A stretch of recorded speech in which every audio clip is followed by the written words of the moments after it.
Ah, Deauville. Deauville la grande, Deauville la belle. Deauville et son soleil. Non.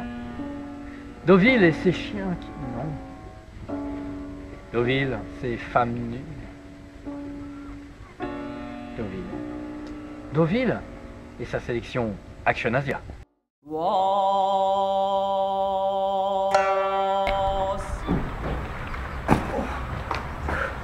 Yuan Wuping, c'est le chorégraphe qui cartonne depuis quelques années, c'est la star de la chorégraphie en Asie, il a à Hong Kong essentiellement, il a réalisé quelques films aussi, et le voici qui est aujourd'hui dans cette sélection Action Asia avec True Legend. Alors True Legend, ça met en scène un acteur qui s'appelle Vincent Zhao. Vincent Zhao, c'est le mec qui a remplacé Jet Li dans Il était une fois en Chine. Et c'est un mec qui est visuellement vachement plus impressionnant que Jet Li, et surtout vachement moins doublé, puisque Jet Li est quand même très doublé. Donc là c'est vraiment un gars qui s'en donne à cœur joie. Le méchant du film c'est Andy On, qui lui jouait Black Mask dans Black Mask 2 et qui avait lui aussi remplacé donc Jet Li. Donc c'est quand même une famille de remplaçants. Ce qui est marrant dans True Legend, c'est qu'il y a un paquet de featuring assez étonnant. Jay Chou qui apparaît en dieu de la foudre ou du tonnerre, je sais pas quoi, qui entraîne Vincent Zhao. Il y a aussi, et ça c'est plus marrant, Michelle Yeoh dans un petit rôle de femme qui habite seule dans les montagnes. Et plus incroyable encore, lors du combat de la fin, David Carradine. Alors je sais pas d'où il sort David, il est comme on le connaît, brillant, la prestance, etc. Il a tout ce qu'il faut dans un combat donc final qui est vraiment un pompage intégral de celui de Ip Man 2, avec les mêmes conneries racistes, les mêmes occidentaux gros bœufs et les Chinois purs et fragiles, etc. Enfin bref, ça c'est vraiment le côté con du film. Mais par contre au niveau des combats, c'est vraiment très étonnant. Si on fait l'impasse sur le scénario dont on se branle, c'est vraiment un pur film de combat. Voilà, c'est un film de combat. Alors il y a du câble, les mecs qui se soulèvent comme ça, mais en même temps, même s'il n'y a pas de câble, même si on fait abstraction du câble, on voit quand même des artistes martiaux à leur firmament. Si vous voulez voir du fight, vraiment des mecs qui bastonnent dans tous les sens, une virtuosité, un côté danse moderne, et toute la folie de Yuan Wuping, vous allez trouver votre compte dans True Legend. Voilà, c'est vraiment un film d'arts martiaux comme Hong Kong, et seul Hong Kong sait les faire. C'est pas le scénario du siècle, c'est même pas le scénario du tout quasiment, mais c'est un pur film de fight qui a vraiment sa place dans la sélection Action Asia. Mon cœur, notre cœur à nous tous, balance entre ça et Blades of Blood.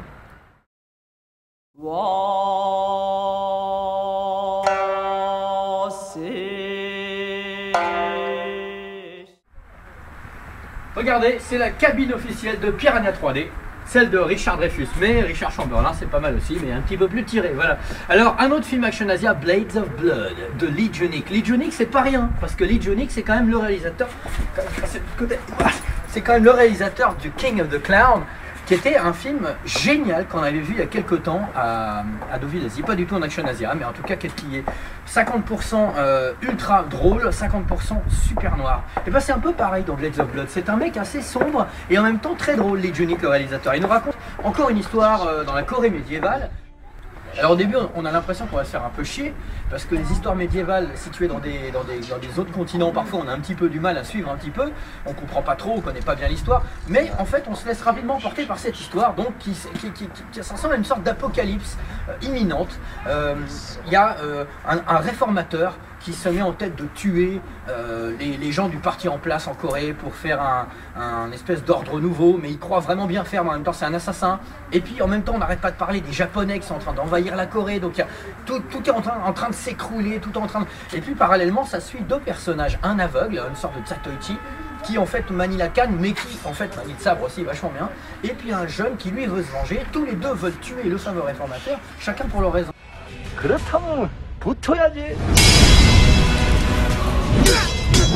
그런다고 세상이 달라질 것 같아? 내 몽학이 죽이고 싶지. 나도 그놈을 죽여야 쓰겠는데.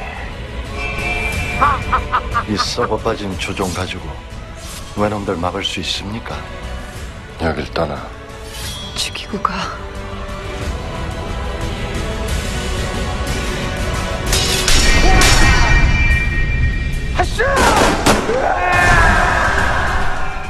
Les combats sont, il y en a beaucoup, sont très bien filmés, très plan large, très médiéval à l'ancienne. c'est pas du tout ultra cut, les câbles partout. Et il y a un final dont je ne vais pas vous parler, assez nihiliste, très étonnant, vraiment paf, qui vous laisse comme ça, qui vous prend les tripes, un petit peu façon Fist of Fury hein, de Bruce Lee, c'est-à-dire le combat jusqu'au bout. Voilà, donc on peut par moment trouver... Non, même pas. J'essaie de trouver un truc pas bien, mais je n'ai pas trouvé.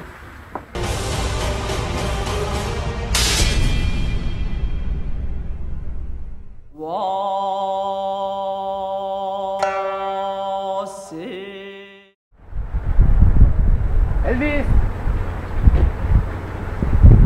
Elvis has left the building. Alors je vais vous parler de Ong Bak 3. Ong Bak 3 c'est quand même pas glorieux. Hein. C'est un film de Pana Ritchie qui est un petit peu le maître, mentor de Tony Jaa et de Tony Jaa. Donc Tony Jaa on le sait, lorsqu'il a fait Ong Bak 2 ça a été un peu une débâcle, c'est-à-dire qu'à un moment il est parti, pendant un mois il a quitté le tournage, on ne savait pas ce qu'il foutait. Il a très mal supporté de prendre toutes les responsabilités parce que là il est quand même chorégraphe, acteur, co-scénariste, à moitié coproducteur, co-réalisateur, enfin vous imaginez le truc, et je pense que c'est trop pour lui. Alors ce Ong Bak 3 a été produit par la Saramongkol qui est donc la grosse boîte thaïlandaise, l'équivalent de Gaumont là-bas, UGC, etc. Pour combler le déficit du 2 qui était un semi-échec, donc semi-succès aussi. Donc ils ont essayé de faire un 3 bâclé n'importe comment, vraiment, pour essayer d'exploiter le nom Ong Bak. Alors il y a plein de flashbacks avec d'images du 2 comme ça pour combler les trous. C'est très moche, très mal éclairé.